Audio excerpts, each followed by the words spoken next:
Hello, people of the world. It's Phil Wilkerson back with another episode of Positive Philter. I'm joined by a special guest. Everyone's a special guest. I'm joined by my fraternity brother, Frank Bonner. Now, he's actually been a guest of my podcast many moons ago, which I'll probably even put in the show notes. We've done this like pre-pandemic, being creative. This gentleman served in the military, super creative, and we were talking about balancing creativity in other spaces, and you can check that podcast out. But we're back now to discuss something near and dear to our heart. Is about our fraternity. Yes, Alpha Phi Alpha Fraternity Incorporated. We're both very passionate brothers about our fraternity and making sure that we stay active. But one of the things that I find most fascinating, believe it or not, is how the 80-20 rule permeates every single organization. And I'm telling you, real talk, like military, you know, those group projects that you had back in college, you have like 4 people and it's only 2 people really working hard to get that thing. Doesn't matter what you do, 20% of people are doing 80% of the work in every single organization that you're looking at. And realistic today is just a conversation that we can have just to explore maybe some hypothesis. Newsflash, we did a little bit of research before we came into this interview today. But we have some hypothesis about, you know, reclamation and just people staying active and engaged in terms of Alpha Phi Alpha Fraternity Incorporated. Here's a thought, guys. No matter, think to your job right now, the thing that you do for a living that pays your rent, pays your mortgage, does all that good stuff. Could you say that the 80-20 rule does not apply? And for those that are not initiated, the 80-20 rule is this: 80% of the work is done by 20% of the people in the organization. And oddly enough, I believe that our fraternity is no different. There's about 20% of us that are doing about 80% of the work. The 20% of the people doing the work, do you think that that's what burns them out and they stop being active? Or do you think that just 80% of people drop off? So what we did was we looked at reclamation and we said, hey, reclamation is possibly an issue because we believe that going into this particular project that maybe brothers aren't coming back to Alpha at some phase. And we wanted to kind of explore that and get a better idea. So what we decided to do was start with our hypothesis, identify some facts, leave a little bit of area and a space for a conversation. What we did for that piece is we actually interviewed a number of brothers to get their opinions on some of the questions that we had. And then lastly, we hope to walk away with some sort of an opinion that we could give to some constructive party, the fraternity, our brothers, our leadership, FACAPAF, or at any different given level. And you as a viewer, if you're not associated with a fraternity or whatsoever, maybe give you some ideas of how you can combat that 80-20 rule. And that's the direction we want to handle, or we want to go with the conversation today. Phil, what was your hypothesis walking into this project as we talked? I was trying to remember it, but I will say he's going to play the clip. Hey listeners, this is Brother Bonner, aka King Siri. Since Phil has allowed me to take over his podcast for a moment, I might as well let you know that I'm going to play narrator here to help bridge some of the more complicated parts of our conversation. Here we have a recording regarding Phil's thoughts on what his hypothesis was. Take a listen. You know, one of my thoughts is that life gets in the way, right? As a young person graduating undergrad and going to the real world, you know, there's bills, unexpected pay, navigating professional spaces that are new to you, that gets in the way. As a mid-career professional, you know, you have more bills and you have family and you have other things that you get it done. Time is a limited commodity and that gets in the way. And so I think for brothers of Alpha to be re-engaged, my hypothesis is I think that Alpha has not presented a reason that contradicts the narrative that they're receiving from the world. Right, that they're so busy that they have no time, but they don't, you know, with a little bit of time, how can they contribute to it? That they have no money, but then Alpha's so expensive. And so all these rationales get in the way. And I think that a lot of brothers are not feeling that. They're not feeling that this is worth their time, effort, money. So as I hear you talk a little bit about what your hypothesis was walking into this, you're kind of saying life be life and a lot of stuff happens, a lot of things go on, and they take a higher priority than maybe just being a member of the fraternity, a member of the organization, attending meetings, and all the other requirements that come along with being a member of a D9 organization. That's what I kind of got. And financially, you talked about that, which is part of my hypothesis. I walked into this thing. Financially, there is a little bit of a burden that comes from being a member of this organization. And it's a challenge with everything else. As you said, life is lifing. It's a challenge to stay on top of that with lifing. Let's watch the clip and see what I said earlier. At the beginning of this project, I believe that the real scenario is that the value proposition isn't there for reclamation and in some cases retention. There is literally no difference in value to a person who is a fully financial and actively engaged member to one who decides, hey, I'm just going to pay my dues at national and keep it going, or not pay any dues at all.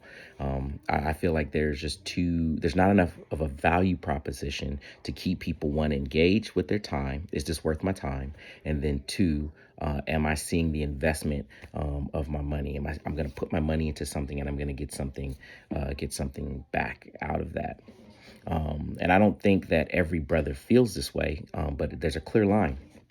I believe that we're going to find brothers who are like, hey, I'm a man and I gave my word. And because I gave my word, I'm going to stick to that. I made a lifetime commitment and I'm going to honor that. And then you have the line of people who are going to go a different direction at the first sign of inconvenience. And I think that the value proposition doesn't make up for both of those sets of people. The more peer group is going to be of the mindset, I need nothing else other than I gave my word to do it. I don't need much value. The value is me being a part of this. And then you'll have the other people who may have joined for some sort of reason, social, professional, to have the letters or whatever the case may be. And it just doesn't carry as much value and doesn't justify, their needs. I don't want to call them no morals, but just the idea of keeping their word isn't that big of a deal, or maybe they just don't frame it that way. Here, let's talk a little bit about some of the facts that we found through this digging. After we got our hypothesis, we had a couple of facts that we came across in terms of the fraternity to kind of give us a level set for exactly what we're dealing with. And one of the major facts that I came across was looking at the national organization's website, that there are 200,000 registered members of Alpha Phi Alpha Fraternity. Now, I have some assumptions behind what that number is built on, but let's just say, for the purposes of this conversation, there are 200,000 people who are eligible to be active financially and with their time, temporally. So 200,000 would be the whole. And on the same national website, it also communicates that there are about 70,000 brothers who are financially active. So 70,000 versus 200,000 as a total puts us right at 35% of the whole who are active, which is not very far off of that 80-20 rule.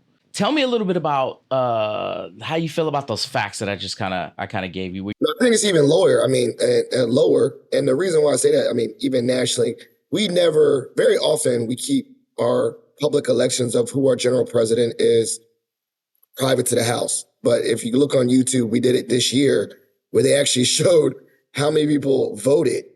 Did you see that, Brother Bonner? It was wild. It was like so in the if you teens. look at the number, it was it was like 14,000 or something like that. So that just showed me enough publicly. So we're not sharing anything that is not of the House, because that's on public platforms, that even the engagement was lower than that 30% of just people getting involved in voting, voting in our own processes. So I think that number is off. That number is lower, that we had way more brothers initiated than or active than 200,000, and it's way lower percentage. And also additionally to that hypothesis, there's understanding that I think there's a lot of brothers that have been initiated that, back in the 20s and, whatever our overall history is, just to show that, people moved on in life. So I think it's pretty low, be honest with you. And to your point that you kind of mentioned earlier, what's our intent with this? Our intent is not to bash our beloved organization. There's going to be some haters in the comments or whatnot that's saying, man, y'all airing everybody dirty laundry. No, that's not our intent. What is our intent? Our intent is to have a difficult conversation which points to productive measures, i.e., let's talk about it. I have a couple of clips that I'll use today that talk about, hey, these types of difficulties that we're experiencing in our organization today are seen across organizations all over the U.S. right now. And so I just want to have the conversation to maybe address the way that we can become stronger as an organization. Yeah, and yeah, let's say our disclaimer. Our disclaimer is that we are not we're not speaking on behalf of Alpha Phi Alpha Fraternity Incorporated. And to your point, Brother Bonner, too, is I think that these are transferable lessons for inclusive Black spaces beyond Alpha and all the older organizations. I think these lessons of 80-20 and reclamation and retention could be applicable to the workspace. It could be applicable to the Elks. I've seen, these old organizations, Boy Scouts. You said the church. There's a lot. The community and civil engagement and organizations as a whole are at a hard spot for engagement. So, yeah, we are just using it a lens. We're doing this as a microcosm of a culture, which is Alpha. But this could be about engagement in the community as a whole, and at the wider part, and how people disengage from the community or organizations that are part of the community as a whole. And so, I love that you did that disclaimer. And hopefully these lessons are not just applicable to Alpha, but to other organizations for particularly uplifting Black people, but also just uplifting the community as well. And enough about making people feel good. Let's get to our conversation. We'll deal with that feel bad stuff in the comments. And we were talking about, before we jumped on this conversation, facts. We got 200,000 that we're told that's the number we'll operate from today versus 70,000, putting us at 35%. Did any other facts come out? I hate to put you on the spot, but did any other facts come out in during the exploration phase of this project? Still, as a random researcher, and I'm not gonna. I have done a couple. I've looked at a few college chapters to see in their active lineage who has transferred to alumni chapters. I can't stay on it right now. I just had the Excel spreadsheet to see where they are, but I will say anecdotally, that it's at 10%. 10%. And I'll just say that anecdotally for those. Now you gotta explain that. Hold up. 10%. I get it anecdotally, no big deal. 10% of what? What's the whole? So I have the lineages of 2 undergrad chapters, which I will not disclose right now, as I don't want to. Moving on. We're not gonna protect the feelings right now. That's not what we're doing. No, but I took their whole lineage, right, when they chartered to the present day. Comparable chapters at both PWIs. I wanted to have comparable ones, not two large comparable public institutions. Yep. And just to denote, right, they both started around the same time in the 80s. And so when I pulled their full roster from their lineage, some have transferred to the Omega chapter, passed on, right? That's just what it is. But I also just wanted to see, just overall, when I said brother so-and-so, and I looked them up in our normal database, and the only thing I said was, are they good with grand organization? Not a member of do they pay grand tax, whatever, right? I will say right now we're at like 10% of those lists. So 10% of the research looking at comparable chapters, are they currently from the 80s? Are they currently active today? The information you pulled says something around 10%.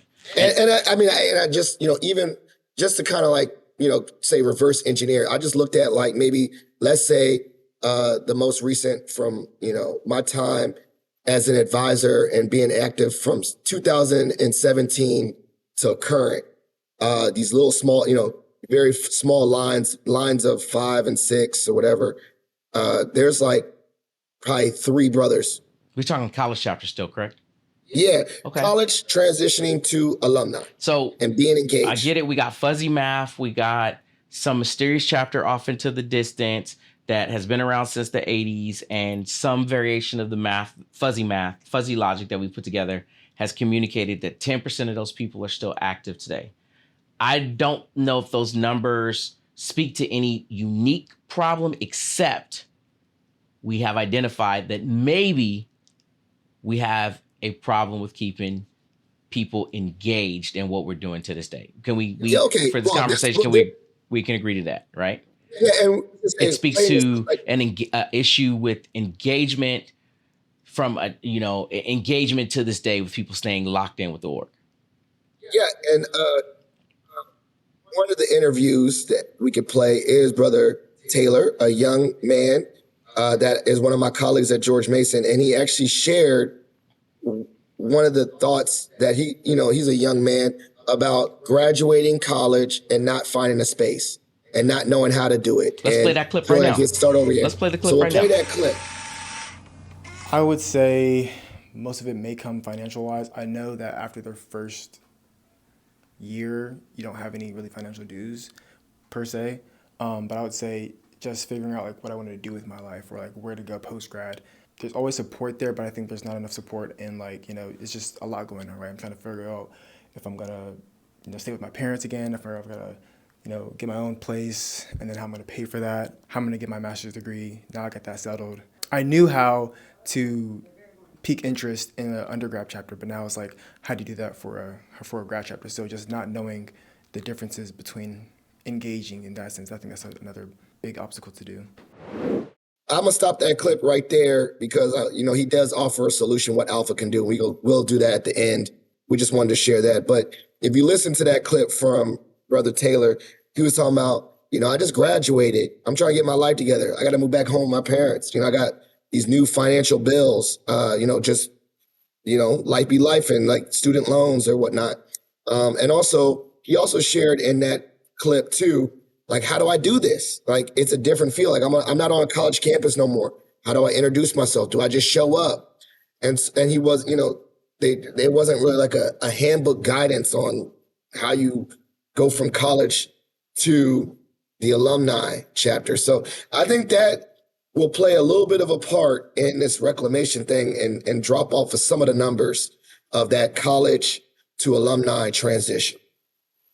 That's pretty interesting. Do you think that is more of an isolated incident? Like maybe this brother by himself is having that. Every other brother's like, hey man, I figured it out in undergrad. I figured out how to come up with this absorbent amount of money, how to balance studying, partying, having a social relationship, and everything else. At that point in time, is he just by himself? I mean, I think about it just in general, my space in life. I didn't, similar to you, I was interested in undergrad, but it didn't work out for me. But then I didn't cross till I was 33 years old. And at that point, I've already went through grad school, got married, already kind of was in that mid phase of my life. So, I could see if I was in that same landscape, not being, knowing, sure in what I wanted to do. And I think that age between 23 to 30s was a very transitional period for me. And then, like I said, I think I will come back. We listen to this later. I think that some of the data that I see from, as I said, those most recent lines will confer that drop off of a lot of young men really engage, trying to get themselves together in this period and just navigate that is a very difficult time. And as I said, for leading identities, I don't think organization, college fraternity is a leading identity in your young, you're trying to be a working professional or you're trying to go back to school or figure yourself out. So I don't think his situation is unique. I think it's actually more common than we think. And I that's want to play devil's something I stand advocate on. here. And I don't want you to think that I truly believe some of the opinions that I'll push across right now, but I just want to, I don't want the conversation to be both two dudes agreeing with one another to get to the point. And so I want to dig into my brain and think about a portion of our audience who are like the purist, right? These are the guys who like bleed black and old gold. And they're the people who are like, I gave my word as a man that I was going to do this thing. And it was a lifetime commitment. And no matter what I came across in my lifetime, I planned that I was going to keep that particular promise. What do you think? Like, how do you think this feels to that person? Or what do you think? What do you say to the person who is thinking along the lines of, I knew it was going to be hard when I got out of college, but I made it a priority. Undergrad, you did it while maintaining the minimum GPA. You did it while keeping your girlfriend intact. You did it while, keeping that position that you had on SGA, and you did it while practicing for a big step show and 800 other different things. But you mean to tell me that when you get out of college, you're gonna sit here and tell me that maintaining a job and paying your rent was enough for you to not be able to make a chapter meeting once a month, or at least be able to make an event or two a quarter? What would you say to that based on the thought process that you kind of pushed across? Very thoughtful question. And that's a couple of things that come to mind, right? I think that, one, kudos to you. People want to say like my life is hard, and if I can make it through, then that everyone else can. But I would challenge someone to use a real lens of empathy and say like, but did you really, think about some of the systems that you had in place and think, yeah, you gave it, but maybe experience other things. Like, let's be real empathetic. Like, you lost someone, someone died, right? Like, I think that we can really easily say, I went through a hard situation, I made it through. Why can't other people make it through? And then I try to always think like, but you know, I might have blessings that other people don't have. And I think about like, let me just take this one. We both could lose someone very significant to us in our life, but the path in which we grieve can be completely different based on, uh, my family structure, people that are around me to support me, my financial structure, um, just my set point in mental health before that person passed. And so there's too many variables to say like, oh, if I can do it, everyone can do it, right? And that's kind of a very egocentric thinking to think that like that that your way of navigating the experience should be the way that everyone else does, and not looking at it from a lens of empathy and really trying to understand rather than saying like questions like, if I could do it, they could, more so like, why couldn't they? What was the barriers they had? That's what I would challenge that person to say that like, oh yeah, I did it. I had a job. I was navigating that. I would say, okay, I would say this. What barriers did you have that that person had, or look at the barriers that were different? But also on the flip side, let's look at the resources that you had. Maybe that person, same situation, but you had a mentor that literally said, you are going to a meeting when, no matter how gung ho you are, you're going to a meeting when you become an alumni and I'm dragging you with me, right? Like, you don't know that, like, you think you did it all on your own, but you didn't know the social supports that you had. You didn't really just do it on your own. You may have had more support or mentorship or something different that that other person didn't have. And so I really try to think like, get away from this notion of if I can, everyone else can. It more so be like, if I can, how? What did I have in place that allowed me to do that? Or what didn't they have? Barrier. That what didn't they have? What resource didn't they have? Why? That's what I would say to that guy that's like, gung ho and thinks that everyone. Continuing down this path of questioning, Phil, here's a thought process. I had some semblance of an undergrad process, or at least experience. Let's call it that. And I remember seeing people who were relatively homeless. I remember seeing people who were struggling to make financial ends meet with college. I remember seeing people maybe not having the best financial situation in terms of what they're going to eat. And here I am, a whole military dude, right? Whole military dude. My finances are different. My ambition is different. My commitment to getting the mission accomplished is different. And I saw people who were more committed to making this thing happen and prepared to take more just deal with more obstacles than maybe I was prepared to deal with in that scenario. Move past that. And I can't say that that was just one. That was like everybody that I came into contact with who wasn't me had me looking around left and right going, damn, you are committed. And I need to fix my level of commitment. Where do you say that level of commitment is like today when you start running numbers like 10%? A person who's like, I can either eat or I can save this money to make these dues. I can either study or I can spend this time learning this information. I can take this time to go do this other thing that's important. There's a feeling that people had committed at different times the crossing phase, whether it's graduate chapter or undergrad, because it's similar in the grad chapters for a short period of time, where somebody's like, I want to do this. And they're prepared to take time off of work. They're prepared to set aside time on the calendar, communicate with their spouses and say, hey, I need this time aside to make this thing happen. Where's that level of commitment after you get the letters? Well, I'll say this too. Maybe they front loaded because I would say to those same people that were almost homeless and making anything happen, and they got in, right? But maybe like like thinking about like like track. They went all out on that sprint, but then did they burn out, pull a hammy after they finish, right? So I would say I would challenge to that person was like, yeah, they did anything and everything to get in, or like we all do. We do anything and everything to achieve, and then once you get it, like, do you have the stamina to maintain that? And I mean, some people just keep going, and some people are like, I did like maybe this is that part where I was like, I did enough to get in. I'm done. Like I'm good. I could see that being a thing too. Like you going hard in college. And I'm just saying college, but maybe like that young professional life, right? I was working 80 hours a week, as a young professional and balancing this. Nothing's going to stop me from being successful. And then once I achieved, the gas is kind of like gone, right? Like they might have front loaded. And so, I think about motivation hitting people differently. I use that. I love that example that you just said. Like, I remember, thinking about, just not even alpha, just in general, like the most high achieving people. I'm like, dang, I'm a late bloomer, right? Like, oh man, like, this person already at 30 years old, already like a CEO or something like that.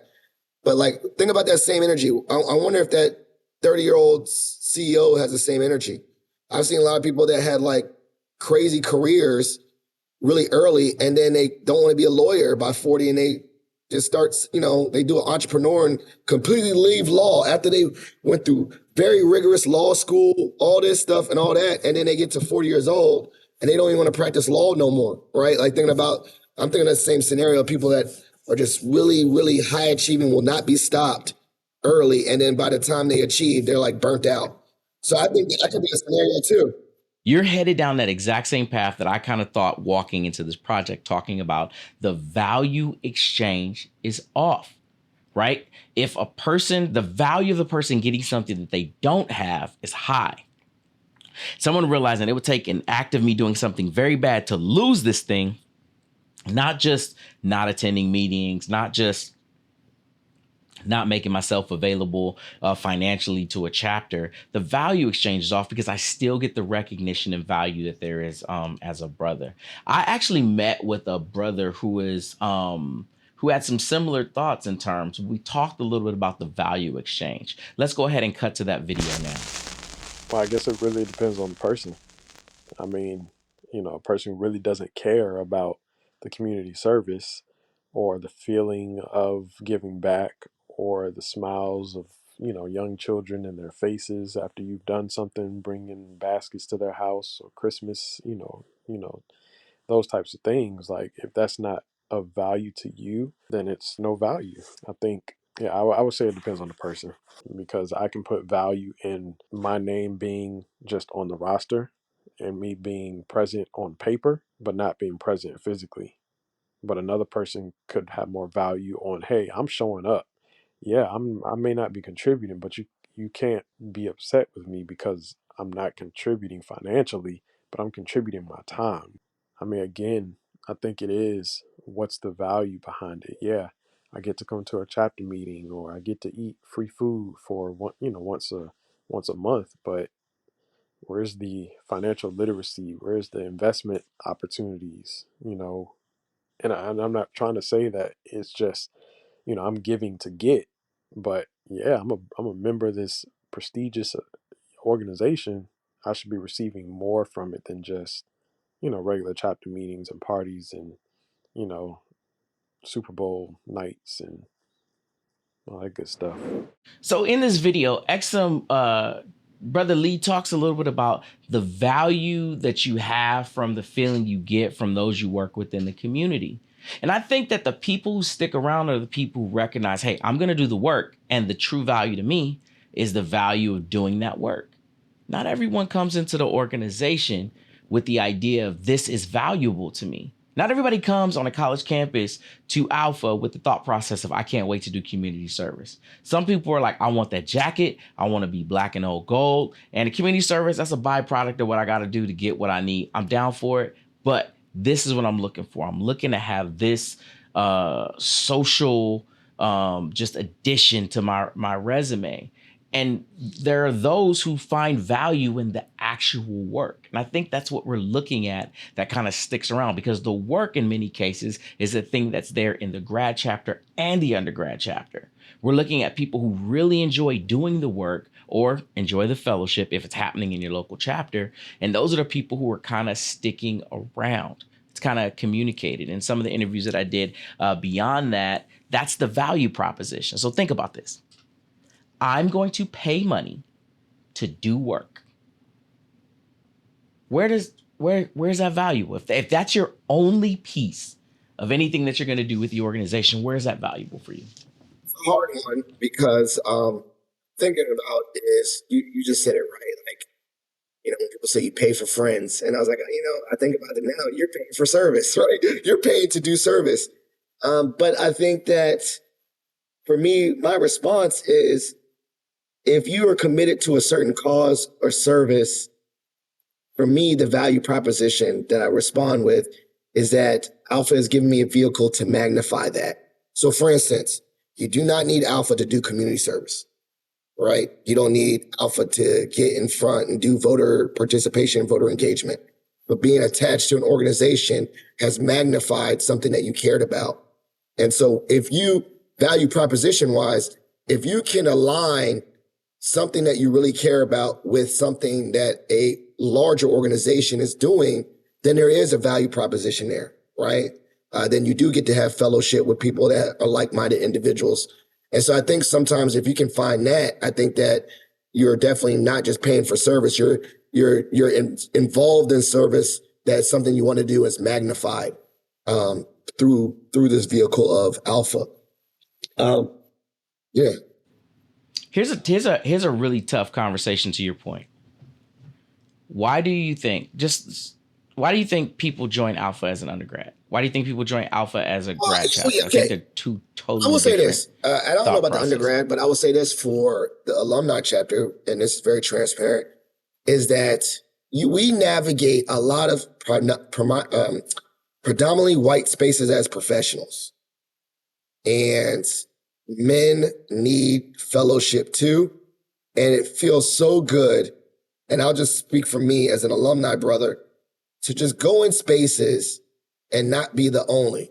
I actually enjoy going to conventions, and not for the meetings and not for the meeting notes and, like the business of it, but just for the simple fact of in those spaces, looking around and seeing brothers in suits and just feeling not only feels so great. And I think that for the alumni, and we say this all the time, you're right, like you can do service and stuff, but I think the brotherhood and the fellowship for men need that just as much as boys, if we say that. And so that would be my alumni. I'll stay right there because you're kind of at the point that I was going to get to here. Do you believe that every single alumni chapter, and sorry, I got to keep the people who are not Greek, two different types of chapters in Alpha. There's the undergrad. These are college brothers who are actively still in college and pursuing a degree. And you have alumni brothers. And these are the people who have completed their degree and maybe come to Alpha after graduating with the education. My question is, you mentioned essentially fellowship is a big key in not being the only in finding yourself inside of an alumni chapter, and that creates value for you.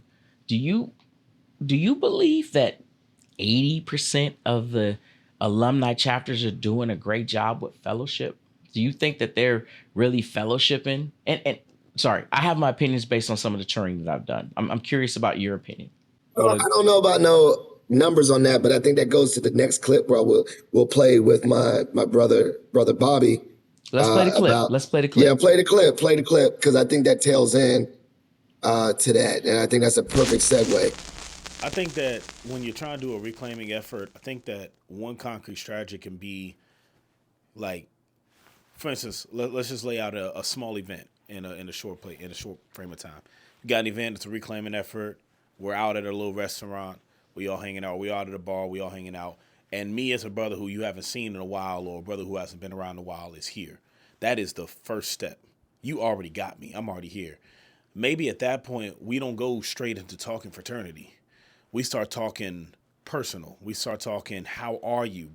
How are you, man? Like, not even so much alpha brother. You already know I'm alpha bro, and you already know why I'm here. I'm here because I want to get back involved. So now we ain't got to talk so deep on business. Let's talk personal for a minute. Like, let me know that you care about me as a human being, and my personal will always connect me to my fraternity. And I think that might be a good technique. Is I'm already there. You already did the job of making sure I showed up. Now just connect with me as a person. But as you can see from that clip, right, that Brother Lacey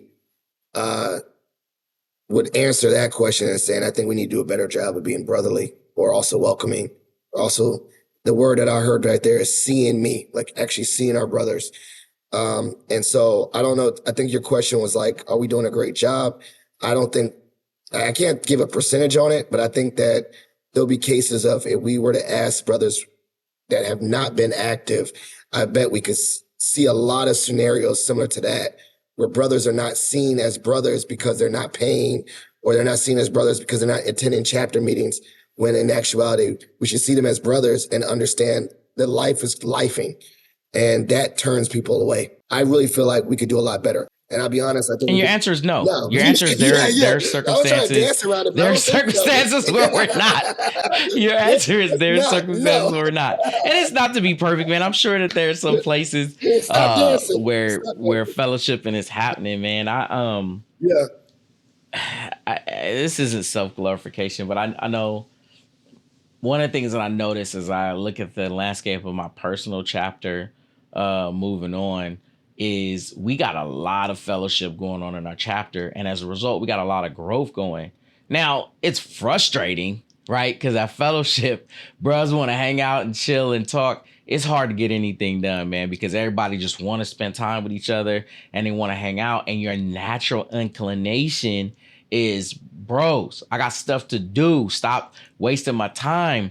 I got other things to do. Chill with the fellowship and do that someplace else so we can focus on this work that we got to get done here. And there's a healthy balance that's required. And the traveling that I've done, I've seen chapters that, man, even when they fellowship, it don't feel like fellowship.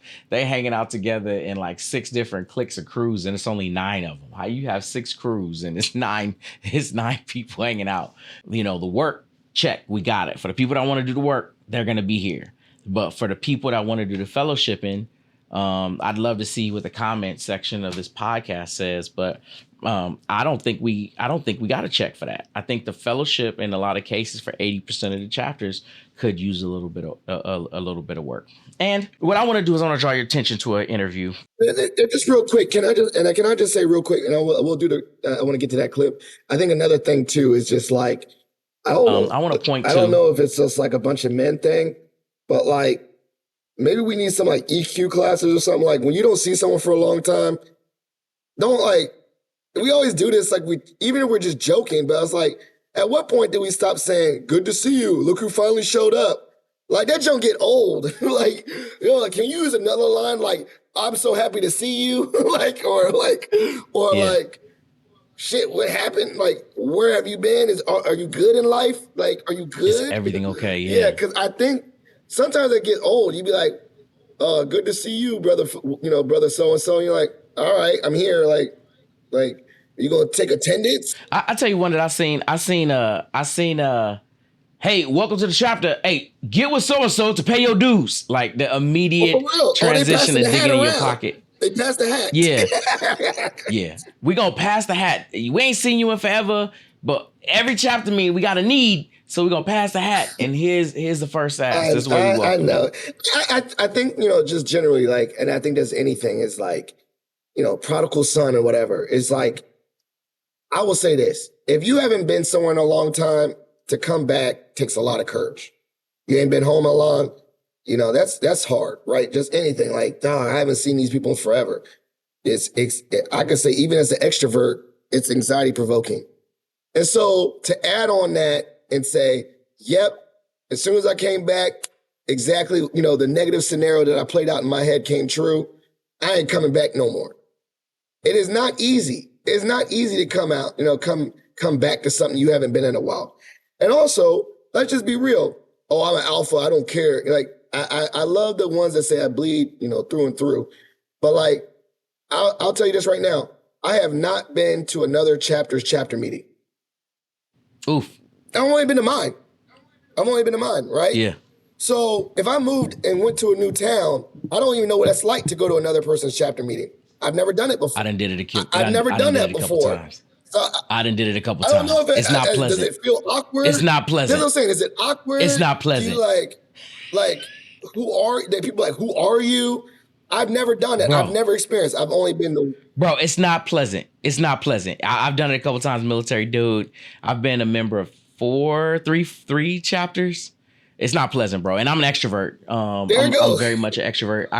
I feel comfortable in just about any environment. I crossed here and in the chapter I'm in now, I moved to California. I ended up joining a chapter in California, which was a small chapter, which wasn't very active, trying to get back in the group. And they welcomed me with open arms, man. It was like homecoming. They ain't never met me before in their life. And I was like, damn, this is really awesome. But along with that, despite my responsibilities, because they weren't very active, the expectation was that I just get after the work. They were like, hey, we got 8 brothers here. You make 9. I need you to get all this work done. And that wasn't exactly welcoming because I was like, I fly planes for a living. So I'm trying to focus on that. And so I kept with that chapter. And then I joined another chapter that was a little closer to my hometown as well. So I was in the chapter here, the chapter in the area I was stationed, and then the chapter in my hometown, which was an hour away. I was in 3 chapters at one time. And that other chapter was so big, man. It was so big. I rode to the chapter meeting. The way we do chapter meetings here, I was Alpha Sharp. I had a suit and everything. I rolled in. They was in polos and jeans and alpha-nalia. So then I looked out of place. I don't even know. I didn't even know people's names. And they was like, who this bro looking like a pastor? Like, Time out. There's chapter meetings where Pamas don't dress up. I would have been in the suit too. Like, oh shit, no, that's different. Yeah. So I showed up, Alpha Sharp. I showed up, suit, tie, everything, shoes, everything. Drove an hour to go to the chapter meeting. I get in a chapter meeting. They were meeting in at the time they have a house now, but at the time they were meeting in a high school or a college mock courtroom, and it was a bit of a challenge, man. Like everybody came in, everybody had their fellowship. Everybody had their inside jokes. Everybody was kind of having a conversation. I'm an extrovert, so I'm the weird guy in the corner, looking at a joke, trying to follow it along and go, oh, haha, and I'm laughing at the joke that I think I get.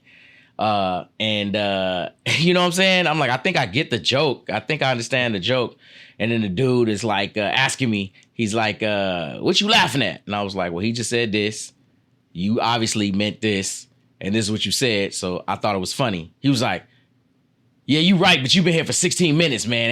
Ain't nobody work. So I already just felt like, damn, I can't even laugh at a joke I worked so hard to understand, in this conversation. I go back to the point to say that it's not easy being the new guy. It's like reliving your first day of school. It's like going back to the first day of school and then reliving that every time you move to a whole different area. But the kids are meaner. It's an experience. You know what I'm saying? They're a little bit more ornery, and you understand what embarrassment is a little bit better than you did the first time you went to school. So it's like I said, thank God I avoided that. I stayed in Virginia. I'm living in Virginia.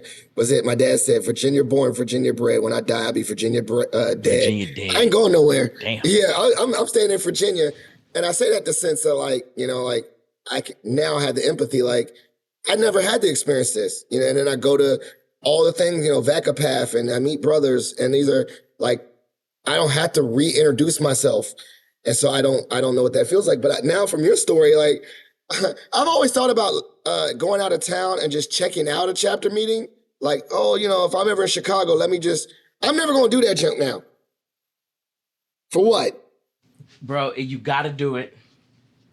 No, I'm not doing it. I'm not going to anyone else's chapter meeting ever. It's worth the I'm saying effort. this right now.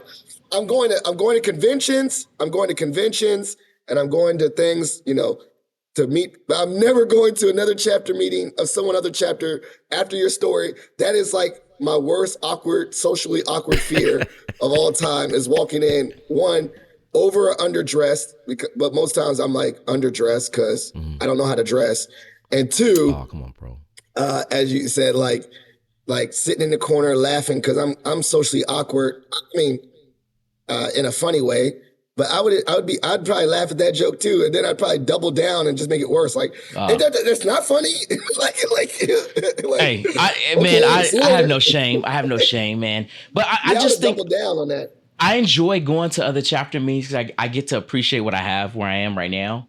A little bit more when I see, things that I don't like. But then it also opens my mind to the idea that things can be done better. Not all brothers are the same.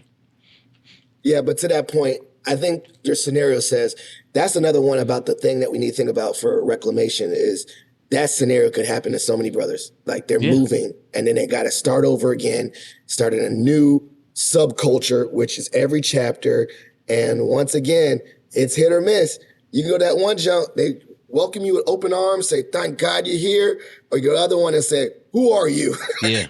Who is And this guy? and Whose every mess is chapter got this? that bruh, man, that it don't matter what you say, it's not gonna be good enough. Everybody got that bro, and then you got to tame that dude. To my point in saying, hey, I went to a couple of different chapter meetings. Really, what I was beating around to is the idea that sometimes it takes some of these chapters a while to grow on you. That chapter, by the time I left that area that I felt hella awkward in, in the first, meeting or two, I just kept going. I just was like, I'm gonna go to this meeting. I'm gonna keep I was about to doing. say, okay, I'm gonna say that to it. That's a good point. Like, that they say, well, I did it. What drove you to go back again after that awkward meeting? I What believe in drove you to go me. back and say, I'm I not coming believe in back? me. I believe in me. Like I know I'm fun to hang out with. I know I'm a good dude. I know, hey, I just really believe in me, man. Like if you come into contact with me and you don't like me, it's something wrong with you. It ain't me. I'm sorry, man. I'm fun, damn it. Hey, if you're looking at this podcast right now, listening to this podcast right now, and you hang out with me, you're gonna have a good time. I ain't judging. That's just it. And I know myself well enough to not be mad if somebody else doesn't feel that way. I mean, and I may not be for everybody, So I just kept going back because it was call it arrogance, call it whatever. I just never thought that the problem was me. You know what I'm saying? Like I went to the chapter meeting and I was like, well, I mean, that's cool. That dude had a bad day or he had a bad week or he's just square. He don't understand, whatever. And I just kept showing up. And then I found like 2 or 3 bruhs that like understood the wavelength I was vibrating on. I still talk to those bruhs to this day, man. Like when I go back home, I still check in with them. That's like to the level that we definitely vibrate. It's not fair. You're just basically saying, I earned this space, as a brother, I'm a brother everywhere. And Yeah. like, I'm not going to let one bad meeting dictate, almost like let them win. I sometimes had that confidence too. Like it's no them. Here's a mess up. It's no them. It's just me. Like you got to think the way I look at the world, bro. This ain't your podcast right now. This is my podcast right now. This isn't my made for TV movie on your podcast. That's the way my brain chooses life. And so I go into this chapter and this is part of a montage of my made for TV movie before I win the whole chapter over. I really believe that walking into that situation. Not everybody is that stubborn. Not everybody feels that same way about that particular situation. And that's the difference. Like some people claim they have the alpha type personality and the first time they come in opposition, they gonna back down. That ain't exactly me, man. And so that you asked the question, what pushed me to keep going ahead? I don't think I really truly believed that the problem was ever me. I don't think I ever got to a point where it was like, oh, they didn't like me. I was just like, damn, that guy had a bad day. I see you tomorrow. Yeah, I'll be back. Yeah, yeah, I'll be back. And also, I think that I think that, like I said, I think that's intrinsic. And I think maybe like as I said this too, maybe growing alpha. Like now, I'm joking now. Like I wouldn't go to another chapter meeting. But I'm 7 years in. I'm an alpha. Like if someone's like, check on me, like it's almost like I earned my stripes and my time. That I'm not gonna let one brother out alpha me out of a space. Like I earned my space. I earned my spot in this space.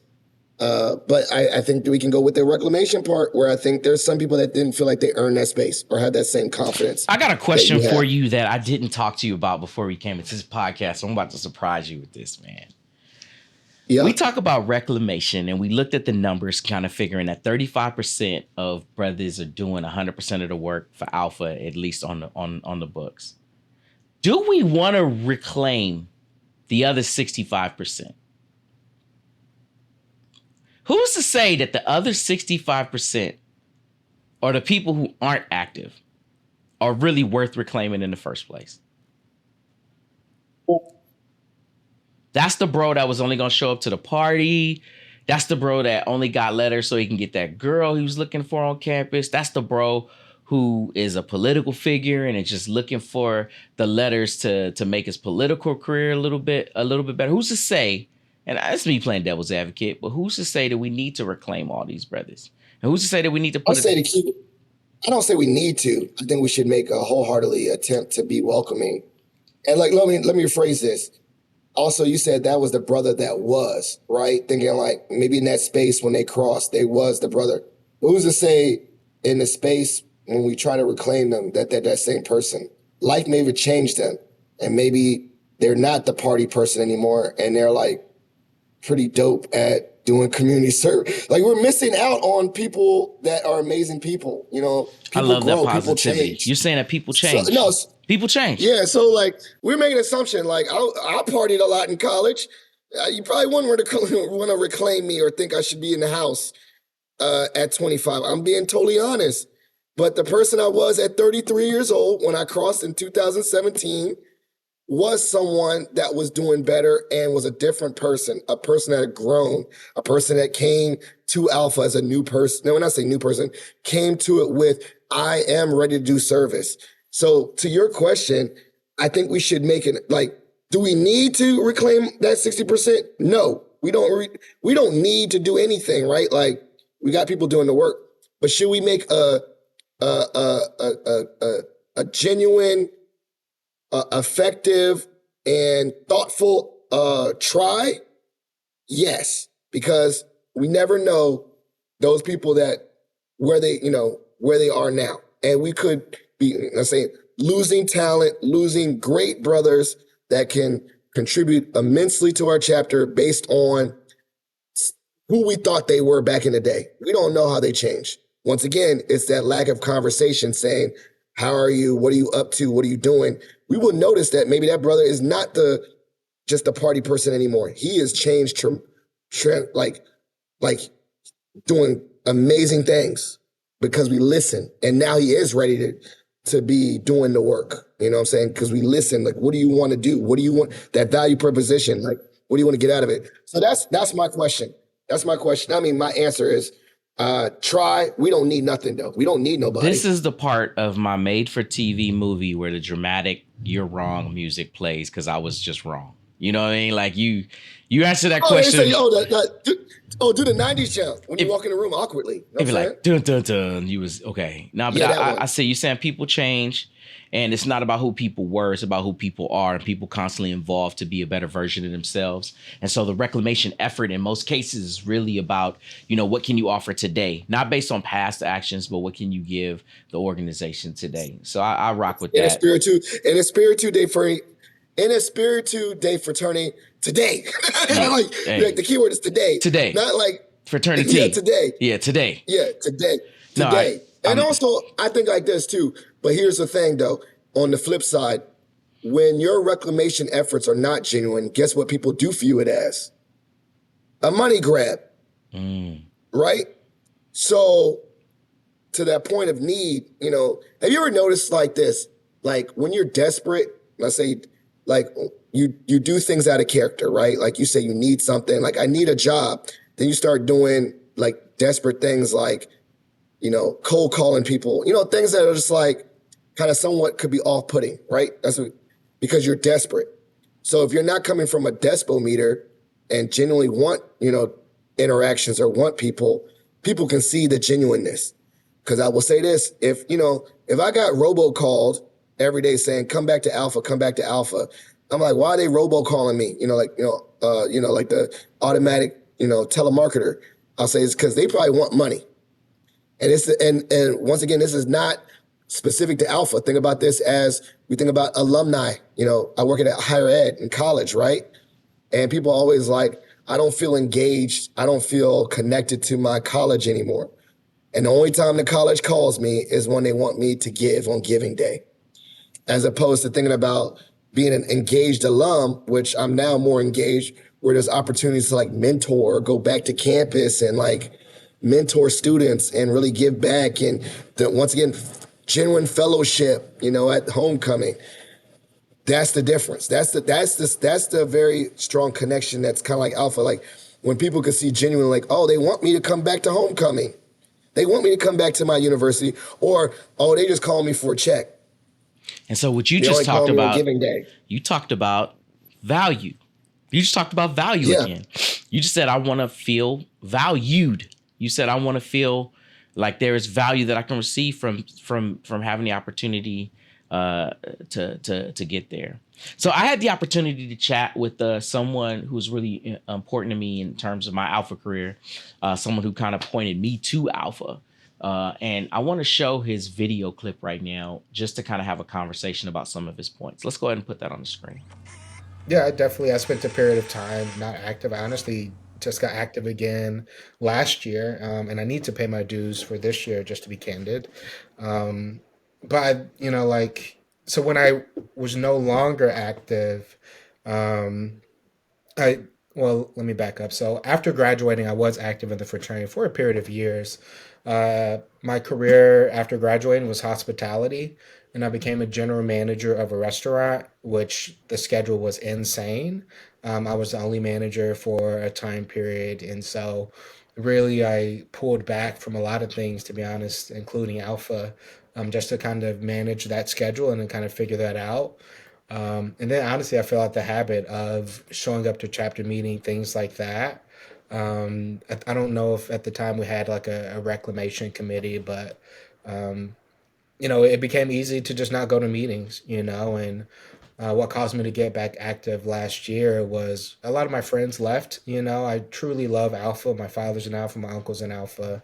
I miss the work of Alpha. I miss the camaraderie and the brotherhood, and so really, I gave myself permission to get back active in the frat. I'm also a father. My daughter's young, she's 5. And so, kind of navigating after the whole restaurant thing, navigating having a young daughter, being a young dad, we're removed from our family.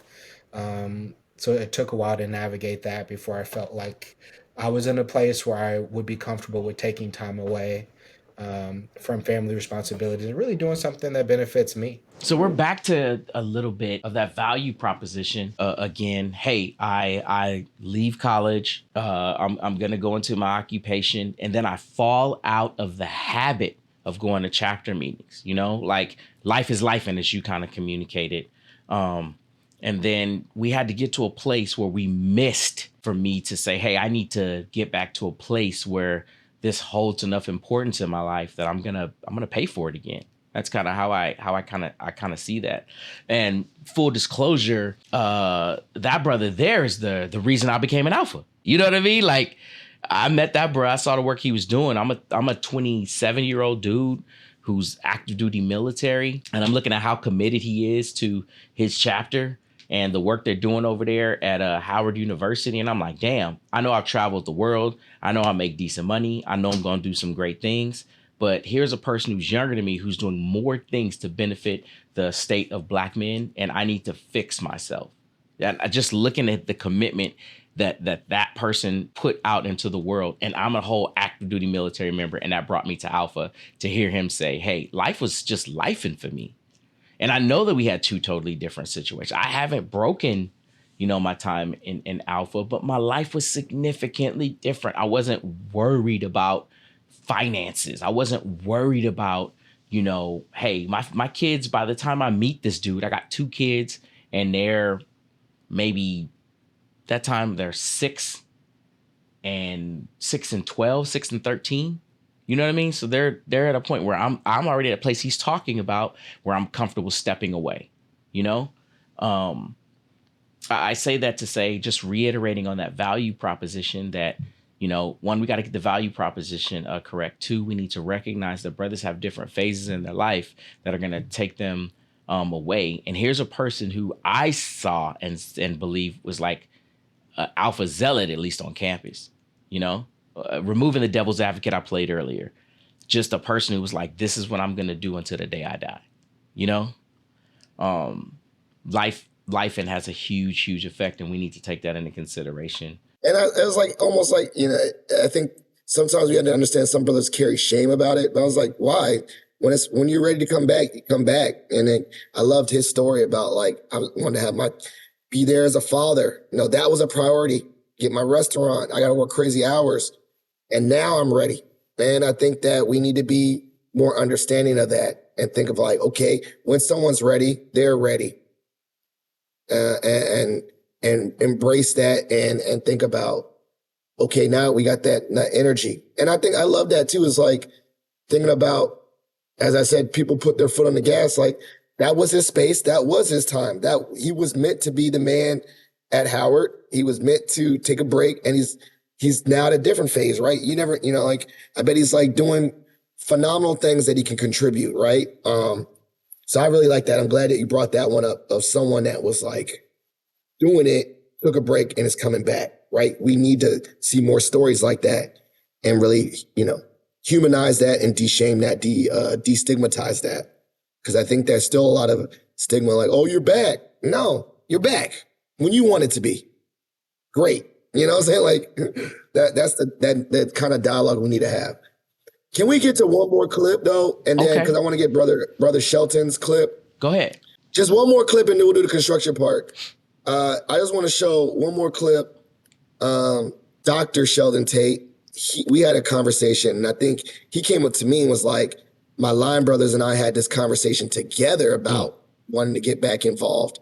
And it was almost like, yeah. This is the discussion. We all started from the same spot from the standpoint of, we were told, you got to get your feet under you. You got to figure out life. You got to know where you're going. And once you get those things done, the desire, the expectation is that Alpha's not just a bleep on the radar of your life, that you find a way to be active in the community just as much as we were active on campus. And so I think that the best way to answer the question about challenges and where we sort of were circling around is just, I don't know that life gets easier, right?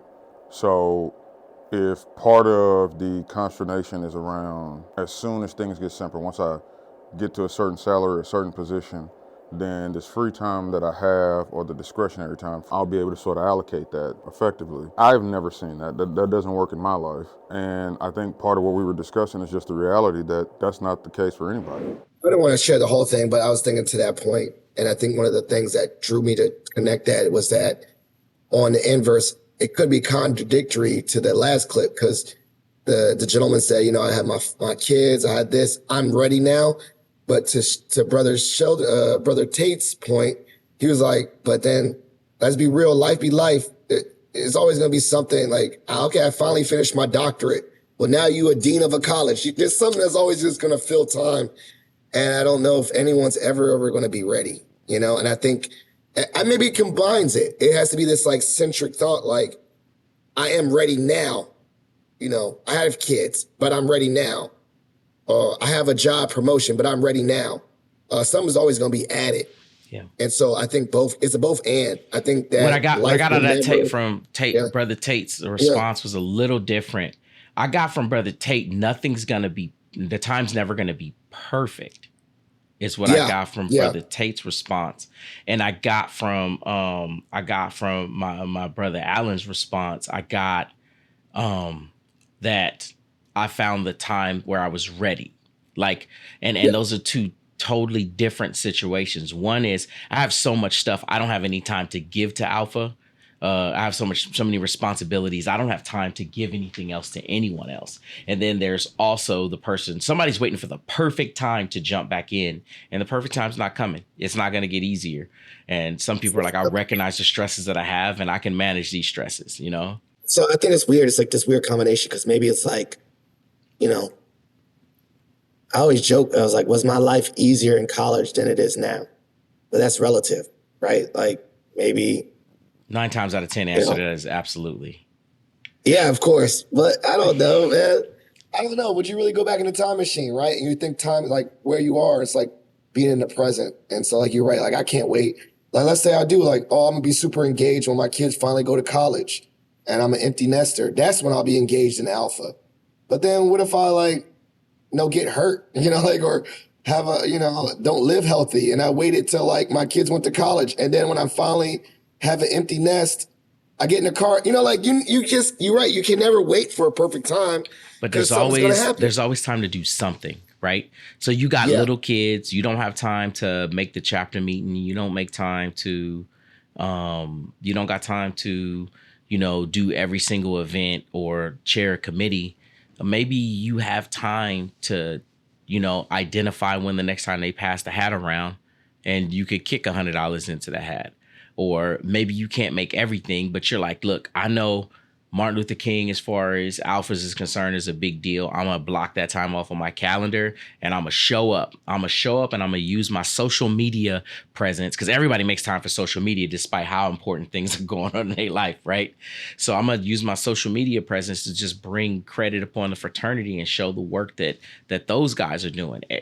You may not have the time or the ability to be everything, but the thing is, I think that the thin line is you have the time to do something. Yeah. Like you said, maybe just go to a convention, or you can, yeah, I think so. Make one I soup agree. kitchen. You can make a soup kitchen. You not financially active. You ain't did XYZ. You really still give a little bit about the community. You can make the soup kitchen.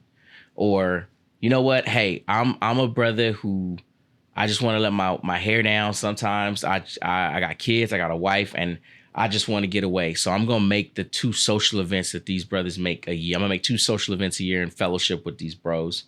Or maybe I'm just gonna join. I'm gonna follow them on social media, or I'm gonna join the group chat, and I'm gonna be in a group chat.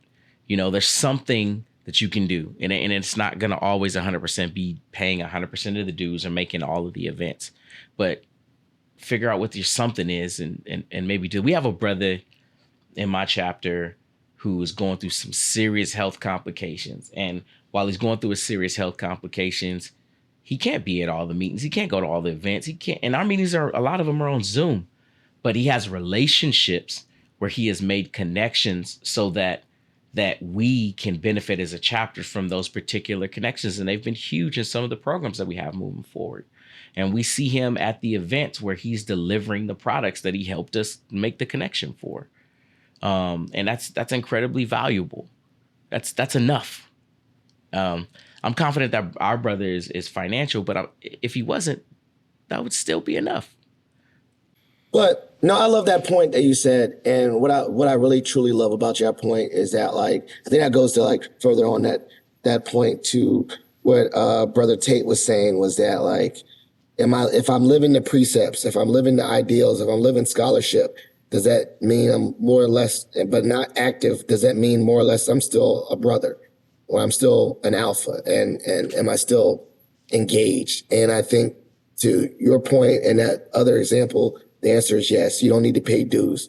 I think about like being an educator, and like you're a professor and you got mentorship opportunities. Maybe you're not officially a chapter advisor, but you've mentored many countless alpha students at your prospective institution, right?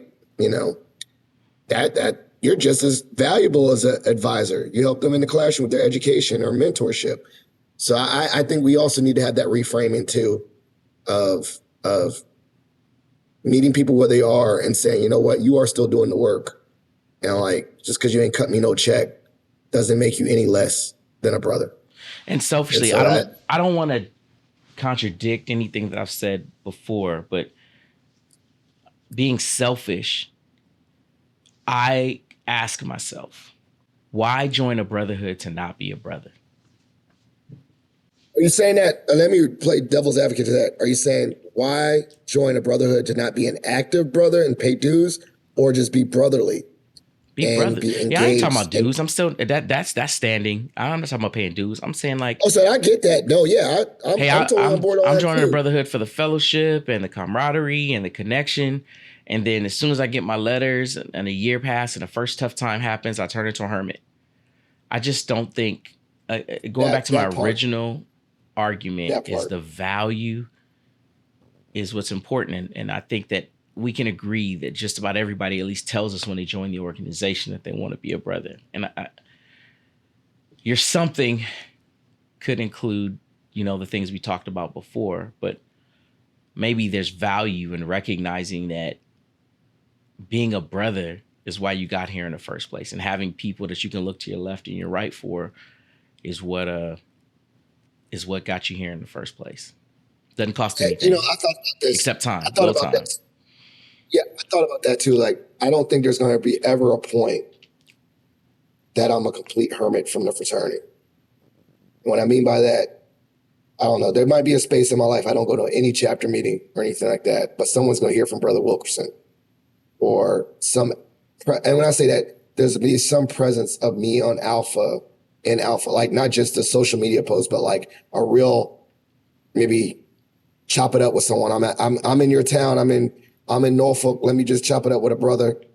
I'll think there's never going to be a time in my life where I'll be completely disconnected from the fraternity.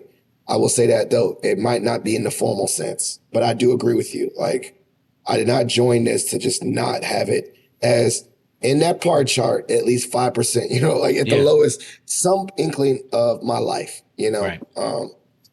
But I've met there's people out there that would probably, can go a whole 50, 20 years. You didn't even know they were a brother. They don't even talk about it no more.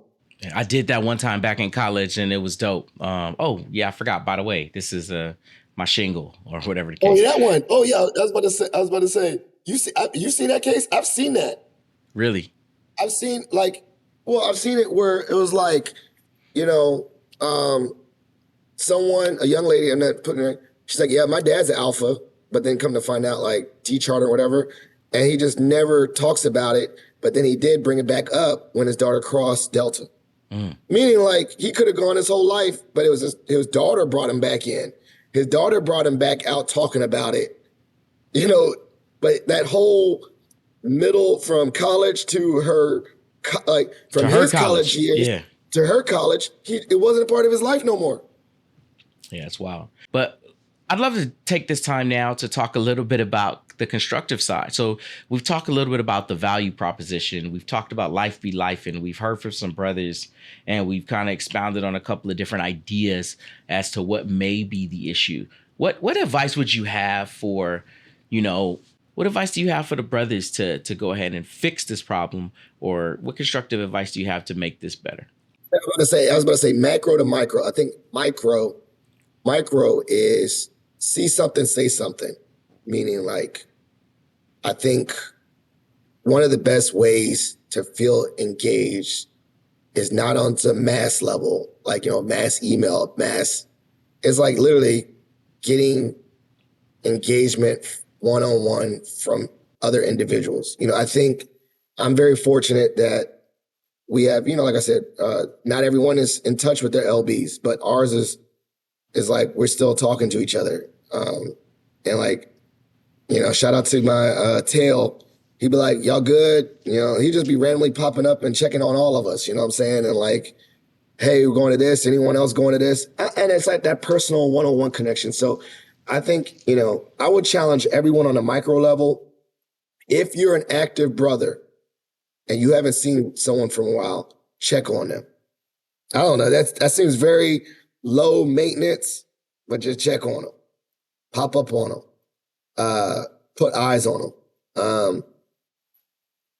I think that one-on-one connection is really impactful.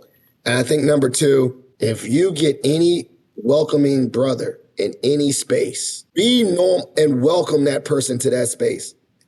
If someone comes to your chapter meeting for the first time, Be mindful of your language to that said brother. Like, you literally are the first person they interact. They make assumptions based on that space, based on first impressions. So if it's not welcoming, they are not coming back again. Point blank, period. How you doing? Thank you for being here today. Now, even if it was like, even if I didn't know you, and I think about that, like, don't tell that, deference. If you laughed at that joke, I ain't gonna say like, what you laughing at, but like, dang, it is kind of funny. Lighten it up. Be lighten up. Think about every interaction with that.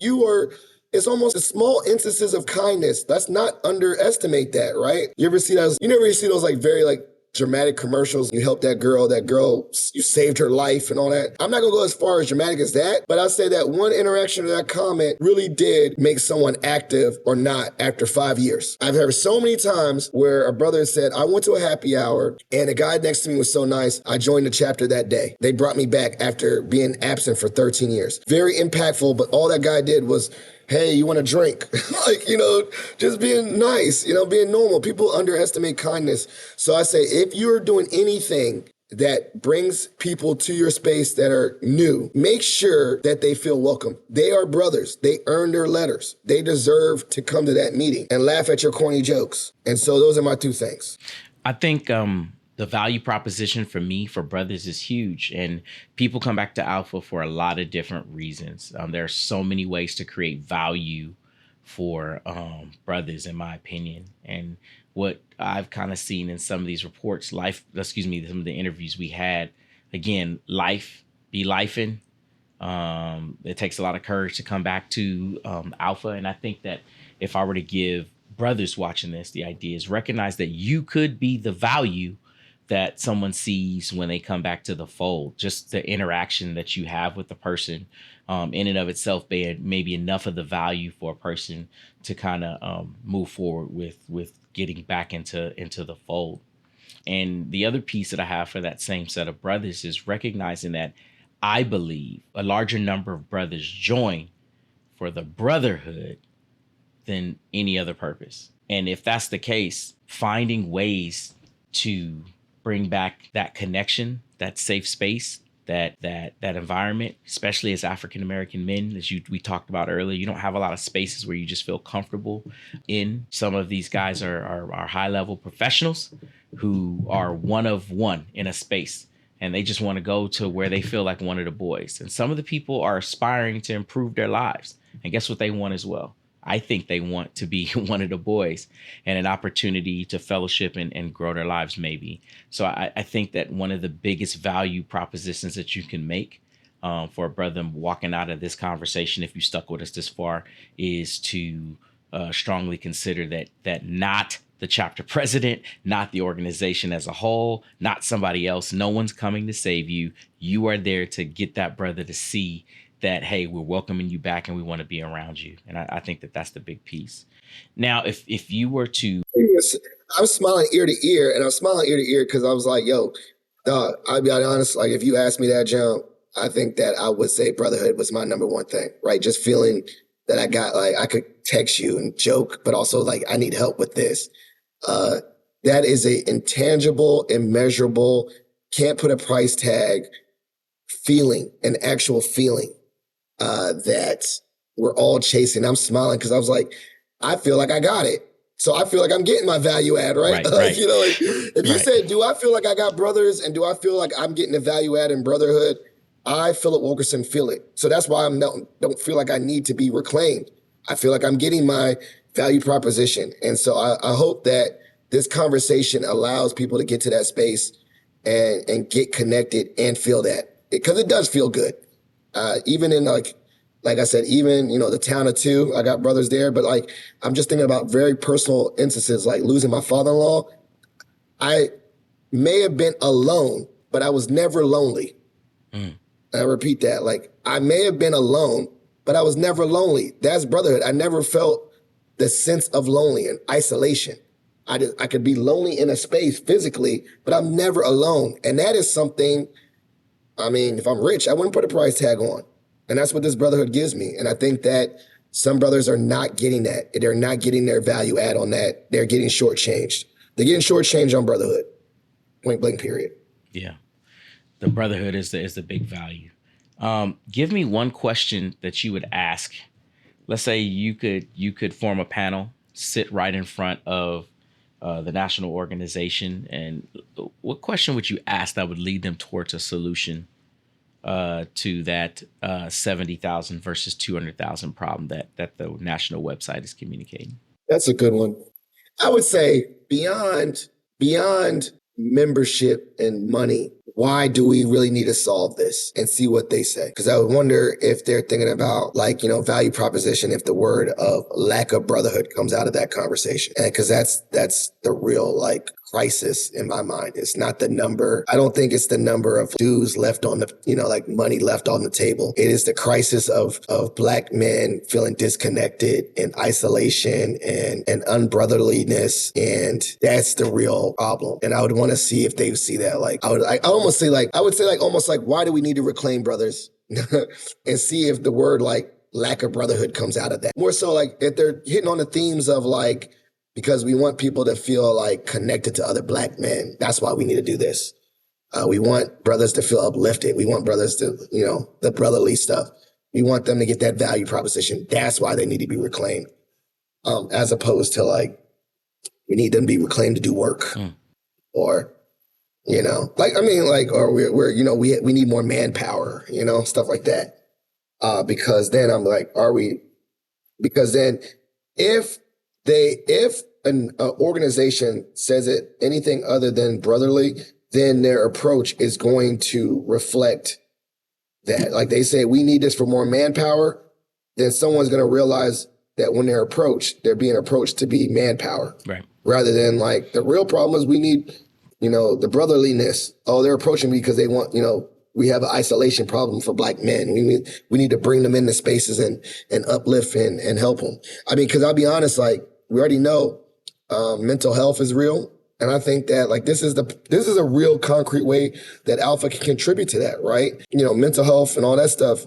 Having people to check in on you is going to at least help get you to spaces for better mental health. We need to talk to people. We need to have spaces, like I said, for Black men for our mental health. Brother, I think like they say laughter is the best medicine. I think brotherhood is a good medicine. Like, if you think about it. And so that'd be my one question. Why do we need to reclaim them? And I would actively listen to what they say in response. What would be yours? I like that. What would you ask them? I would ask, in your top 3 initiatives, what value does that bring to the brotherhood? And does that change if said brother is not financially and temporally active? Because if you want to reclaim more brothers and the value that you provide to all the brothers is like a existential value, like it's just a value for everybody, no matter where they are in Alpha Land and who they are, and everyone can benefit from it at all times. That does it really meet your desire of bringing more people back to the fold? The other piece is, if we look at those top 3 priorities and realize that they're not really promoting value for the brotherhood, but maybe promoting value for an initiative of the brotherhood, then maybe some consideration could be given to focusing on the root of the issue, if the national organization sees it as an issue. For all I know, this is just something we pulled off of the website. It may not be really an issue. It may not even be an issue. Maybe no problem whatsoever. The 70,000 is enough. Military thinking, a lot of times we begin with the end in mind. What is it I'm trying to accomplish? Do I want a stronger brotherhood? Yes. Okay. Define stronger. Is stronger more? Is stronger better qualified the few? Is stronger more products with the same amount of people? Is stronger just throw out the old and bring in new brothers who are going to be strong? Like, what does strong mean? And then once I define what strong is, then now everything else feeds into that. Am I exhibiting myself in a way that's attractive to strong people? Do I have programs? Am I showing programs that attract strong people? Am I training the organization to make the weaker people stronger? Am I providing value to each of the chapters to reward strength?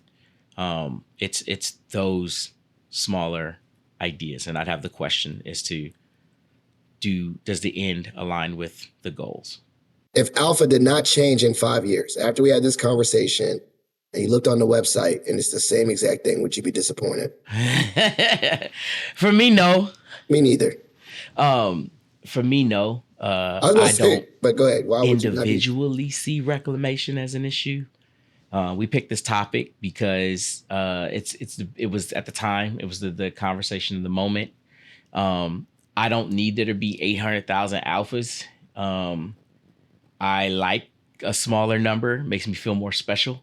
And I, again, this is like one of those weird made for TV movies where I feel like the world revolves to me around me in a lot of different ways. And the way that I've been able to move around Alpha is because of how connected I feel with the brotherhood at large. Like I could meet a brother, I could meet a brother online in a moment and then get to a point in a relationship where I could reach out to a pretty prominent brother and have a real dialogue and start to form a real relationship. You give me 800,000 brothers and I become less special, that'd be a little bit more difficult. So if Alpha didn't change from where it is right now, me personally, I'd be fine with it. I'd be like, all right, well, we tried. I love that too, because I was about to say, I mean, this is my egocentric thinking too. Is like, if I stay in my lane, my experience is good. That's how bad. That's how bad to say. Like, Yeah. I got good relationships with my LBs. You know, my wife didn't leave me when I pledged when she had a second baby, and I thought she was gonna leave me every day I was online. Like so, like, hey, I'm in Mm-hmm. here. You know, I wouldn't have paid my money to be a life member if I didn't. You know, like I'm good. And so I think I don't know. It's like interesting to say. It's like I think it always pulls back to is like, maybe is it a problem? Is it not? I don't know. I think we just want to have dialogue about being more welcoming. But honestly, I mean, I I'd be okay if everything is like as it is, which is a weird thing to say. I'd be okay if the numbers went down. Me personally, I'd be okay. But I know that there's a financial aspect of that keeps the whole organization going, and that's necessary. And if the numbers got to a point where I couldn't have the larger organization, I wouldn't be okay. I wouldn't be okay with that.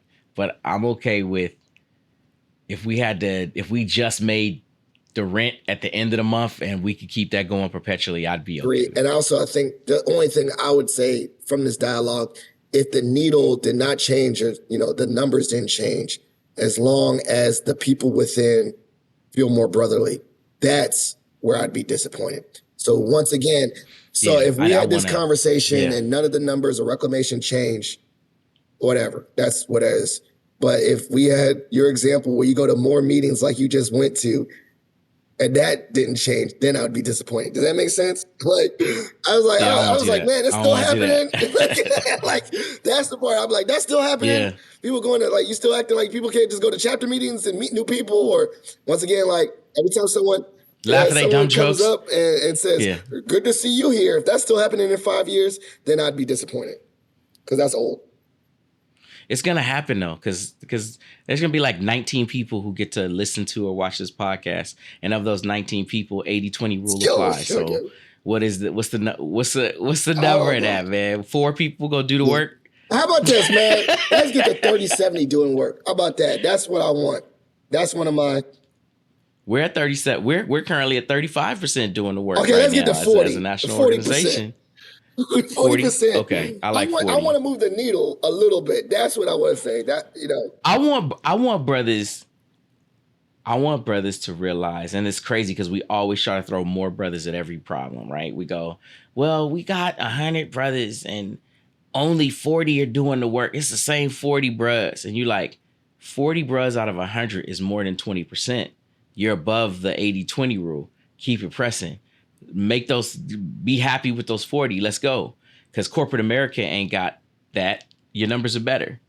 And if we can keep this fellowship going and I can keep solving these problems in a safe environment and having fun while I do it and enjoy the people that I do it with, we going to be all right no matter what this thing look like. See comments. I want to see how this dialogue shows up. I want to see. I'm just interested. Maybe we're going to do another part. But there's been a great conversation. And I want to say, one, thank you to all the brothers that were, we inserted clips. Thank you for being vulnerable and allowing us opportunity to record you. Greatly appreciate that. As we said, And if we didn't get to a clip, it's not that we hated your clip. It's just there was a lot to unpack and jump into everybody's clip. And I think I had 3 more clips me that we too. didn't touch, or 2 I more had clips we one didn't more touch. clip. That means we got to do a And maybe part that's a 2. conversation. Maybe so. Maybe that's what we do. Yeah, we just got to make sure when we do the But part cool. 2, we're inversely and use clips of the brothers that we didn't use. You know what I'm saying? Like, All right, Phil. So you got to put a bow on this thing, man. Let's put a bow on this thing. Wrap it up. And what do you want the viewers to do next? If there's the Positive Filter podcast, I'd be remiss to say that I dedicated every episode to the memory of my father-in-law, Jeff Kirsch. So please consider donating to the Jeff Kirsch Anti-Hunger Fund. And if you're a part of the Mason community, please consider submitting a patch for Patriot. That's just it. But also, Brother Bonner, I would also be remiss if I don't do my normal thing on my podcast saying shout outs and plugs. If there's anyone that you want to show love to, let us know. And then also plugs, things that you want to elevate to the listeners that I put in the show notes.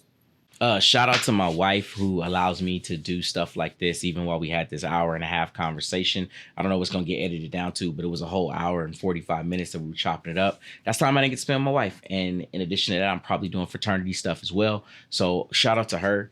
Shout out to her for giving me the time and the space and this amazing room where I get to shoot these videos and stuff like that. I'm probably absolutely the biggest cheerleader that I have. And that's my shout out. My family, I would give the rest of my family a shout out, but not today. I just want my wife to have her moment here on the Positive Filter podcast. And things I want to big up. I'm trying to build a social media following, guys. I like talking to people. I love having these conversations. So you can see me on King Siri 06 on Instagram. Reach me out there. Let me know what you think. You hear this, just join in, jump in some of the conversation or pose your questions. I'll shoot a video for just about anything. So give me some love there. Let's interact. Let's have a conversation. Let's have more difficult conversations. That's all I got. So much.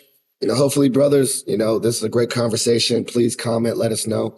We're very accessible. We'd love to engage with the brotherhood and see how you think about that. And if you disagree, let us know you disagree. We want to hear all that. We want to hear all the dialogue because conversations like this need to be had. Have a great night. 06 to the good bros, and thank you to all the listeners of Positive Filter.